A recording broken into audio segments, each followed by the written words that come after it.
প্রতিটি ভালো কাজের শুরু হয় একটি ছোট্ট প্রস্তুতি দিয়ে। আমাদের আজকের প্রস্তুতিটাও শুরু হলো পুরান ঢাকার চকবাজার থেকে। লক্ষ্য ছিল ভালো মানের বয়াম সংগ্রহ করা, যাতে মশলা নিরাপদভাবে সংরক্ষণ করা যায় এবং দীর্ঘদিন ভালো থাকে। বয়ামগুলো সংগ্রহ করে বাসায় ফিরে প্রতিটি বয়াম ভালোভাবে পরিষ্কার করে শুকিয়ে নেওয়া হলো। এরপর শুরু হলো সবচেয়ে গুরুত্বপূর্ণ ধাপ। যত্নের সঙ্গে একে একে ভরে দেওয়া হলো হলুদ, মরিচ, ধনিয়া ও জিরার গুঁড়া।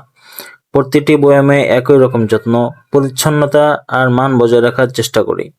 আমরা বিশ্বাস করি, একটি ভালো পণ্য শুধু ভালো কাঁচামাল দিয়ে হয় না, তার সঙ্গে দরকার সততা, পরিচ্ছন্নতা এবং দায়িত্বশীল প্যাকেজিং। তাই প্রতিটি ধাপে আমরা সেই বিষয়গুলো গুরুত্ব দিয়ে থাকি। আমাদের এই ছোট্ট উদ্যোগের উদ্দেশ্য শুধু মশলা বিক্রি করা নয়, বরং আপনার পরিবারের রান্নায় খাঁটি স্বাদ ও আস্থার একটি অংশ পৌঁছে দেওয়া। আপনাদের দোয়া, ভালোবাসা এবং বিশ্বাসই আমাদের প্রতিদিন আরও ভালো কাজ করার অনুপ্রেরণা। সবাই আমাদের জন্য দোয়া করবেন। আসসালামু আলাইকুম ওয়া রাহমাতুল্লাহ।